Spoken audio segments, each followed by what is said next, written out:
So, good afternoon, friends. Welcome to the part 2 of good warehousing practices.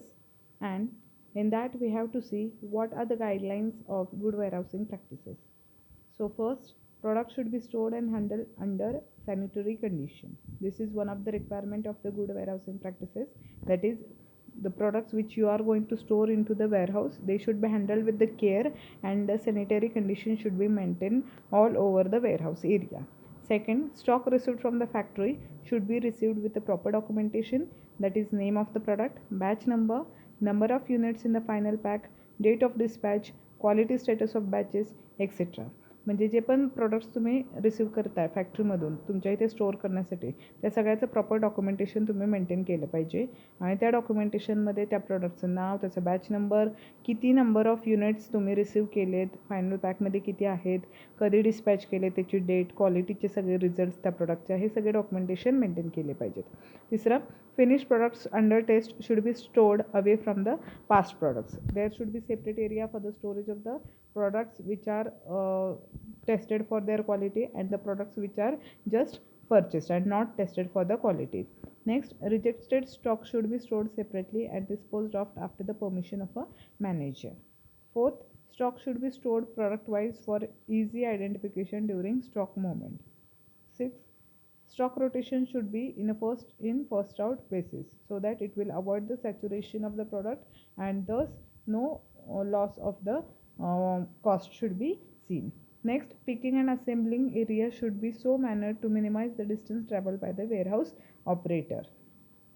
In that, they want to tell you that whatever the systems you are going to operate, whatever the area you are constructing in your warehouse should be in such a way that the energy loss of the employee should be not occurred.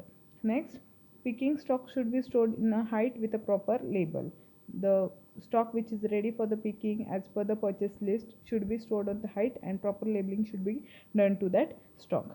Next, picking and assembling of the product should be stored to a serially dated document, that is according to the document, according to that serial, according to the dates of the distribution, the picking of the and assembling of the product should be done. They should be arranged in that manner. Next, assembled product should be cross-checked for the quantity. Next, adequate precautions should be taken to prevent spillage, breakage and contamination of the product. म्हणजे जास्तीत जास्त product तुमचा container break होऊ नये, त्याच्यातले जे काही product आहे तो वेस्ट जाऊ नये किंवा कंटॅमिनेशन होऊ नये ह्याच्याकडे तुम्ही जास्तीत जास्त काळजी दिली पाहिजे. So these are the different guidelines of the good warehousing practices. We have to follow them. Next is the aspects of the good warehousing practices. There are 14 aspects of the good warehousing practices. Upon these 14 aspects, they decide whether or not to give the certificate of the good warehousing practices. We have to follow these 14 parameters. First is organization and management. Second, personnel. Third, quality system. Fourth, premises, warehousing and storage. Fifth, vehicle and equipment. Sixth, shipment, container and container labeling. Seventh, dispatch and receipt. 8th, transportation and product in transit. 9th, documentation. 10th, repacking and relabeling. 11th, counterfeit pharmaceutical products. 12th, importation.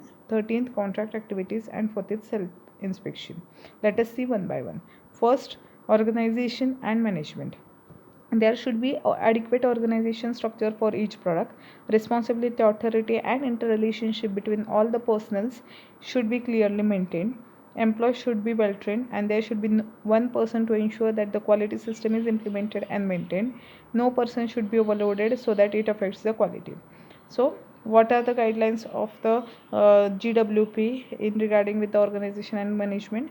That organization should be well educated. They should know their own responsibility, their authority, and there should be good interrelationship between all the personnels working in the organization, and employees in the organization should be well trained, and there should be one person, that is the head of the organization, who should check whether the good warehousing practices is actually implemented and maintained in the organization or not. Next, second is the personnel. All the personnel involved in the distribution should be qualified and training of the good distribution practices should be given to them. म्हणजे जे पण काही personal good वेअरहाऊसिंग प्रॅक्टिसेसमध्ये involved आहेत त्या सगळ्यांना training दिलेलं असलं पाहिजे good distribution प्रॅक्टिसेसचं, आणि ते सगळे क्वालिफाईड असले पाहिजेत. Adequate number of personal should be appointed for distribution on contract and temporary basis. म्हणजे जेवढे रिक्वायर्ड आहेत तेवढ्या नंबर ऑफ पर्सन अपॉइंट केले पाहिजेत, जेणेकरून single person will not get overloaded and it will does not affect to the quality of the product. Next, all the persons in the warehouse area should wear proper safety garments. It is their responsibility that they should wear the all safety garments while performing their work, and their job description should be clearly defined, and they should know their job description. They should know what they have to do and how they have to do, where they have to do, when they have to do. All these questions they should, answers of these questions they should know. Next, quality system. Quality system regarding documentation should be used. All the documents done by the internet should be accessed by the qualified person only. Good warehousing practices, it is related with the storage and distribution. Thus, distribution process actually starts from the emails via the internet, different internet facilities. So all the documents which are produced or done by the internet, they should be accessed by the qualified person, and all the documentation should be maintained correctly. This is one of the aspect of the good warehousing practice. Next is the premises warehouse and the storage. There should be separate storage area for the finished products, returned, recalled, rejected, expired, quarantine products. Separate area should be there for all this type of products. Second, there should be separate area for the hazardous, that is toxic substances, so that it will not contaminate with our product. Next, there should be separate area for flammable substance, and proper insulation should be done to that area. And there should be separate area for the pressurized gases. There should be separate area for sampling, so that it will not cause the cross contamination. There should be separate area for the storage of the equipments, and all the equipment should be calibrated and validated. There should be adequate lighting, ventilation, temperature, sanitation, humidity, security conditions should be maintained. Next is the vehicles and the equipment. Vehicles and equipments used for the distribution should be well equipped to avoid cross contamination. Proper equipped असलेल्या पाहिजेत. Separate shelves असले पाहिजेत सगळ्या व्हेकल्समध्ये, किंवा light sensitive, heat sensitive असे furniture व्यवस्थित तिथं आतमध्ये असलं पाहिजे, वेल फर्निश्ड असल्या पाहिजेत, आणि क्लिनिंग सॅनिटेशन रेग्युलरली झालं पाहिजे, so that it will avoid contamination. There should loss of stability, packing integrity, etc. Wherever possible, global positioning system GPS should be used. GPS means it indicates the location of that vehicle. So if you are carrying any harmful substances or any ganja like substances, heroin ganja like substances, then you should position the good positioning system, GPS system, to the vehicle, so that you will understand where is the location of that particular equipment. Storage condition required during transportation should be maintained, and record should be kept for at least 1 year after the shelf life of the product. There should be preventive maintenance program for equipment, and equipment should be calibrated, and alarm point should be checked periodically. Next is the shipment containers and container labeling. Shipping containers should be labeled correctly for proper handling. Their source and content should be easily identifiable. Nationally or internationally abbreviations should be used for the labeling.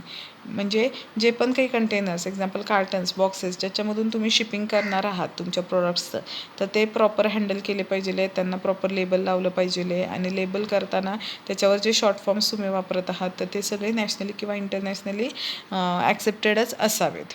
Next, dispatch and receipt. Prior to the dispatch, the supplier should verify whether the receiver is having proper storage facility for the product.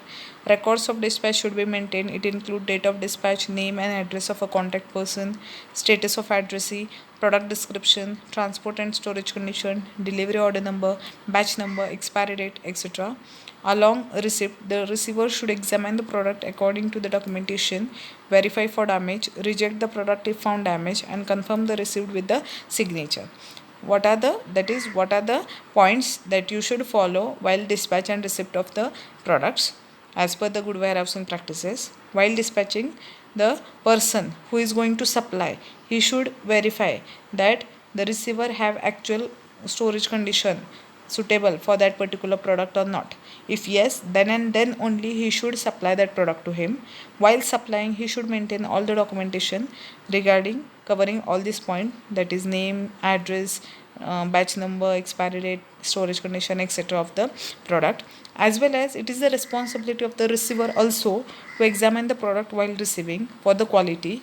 If he found the product is damaged, he should reject that product, and if not found damaged, then he should accept it and he should give the sign of the receiving on the documentation, and he should also maintain all the documents of the receipt.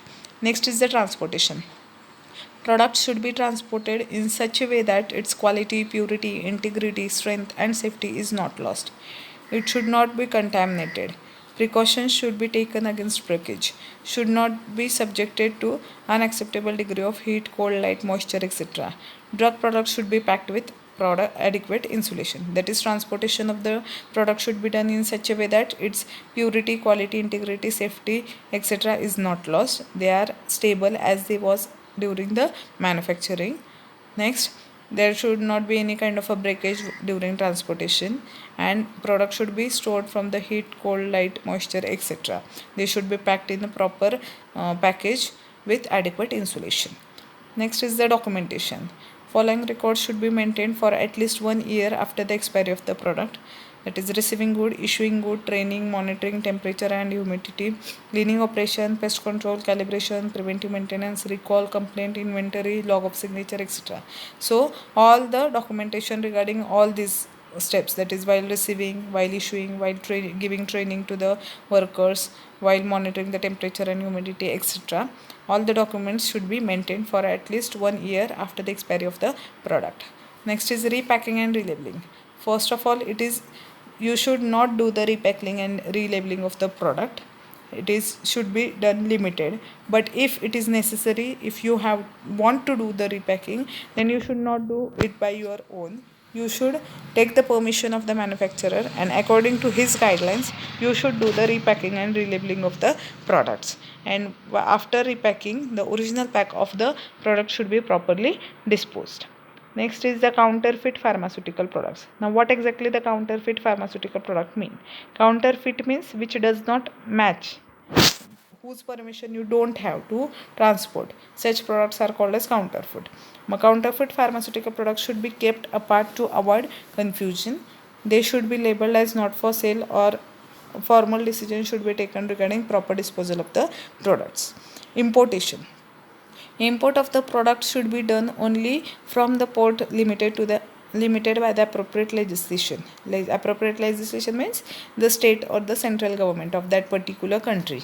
They decide the ports which are suitable for the import of the drug, and only such ports should be used for the importation. Other ports should not be used, and that port should be equipped to handle the pharmaceutical product, and all the reasonable steps should be followed by the importer regarding the mishandling of the products. Next is contract activities. Any activity relating to the distribution of the product should be performed by the authorized person in accordance with the terms of a written contract. The main responsibility of contractor is to avoid the entry of a counterfeit medicine into the distribution chain. Contract acceptors should be audited periodically. What is the exact responsibility of the contractor? To transport only such products whose permission is with him, and not include other products whose permission is not there. So at a regular period of a time, the audit inspection of the contractor should be done, and if the counterfeit medicine is found into the distribution, the license of the contractor is removed.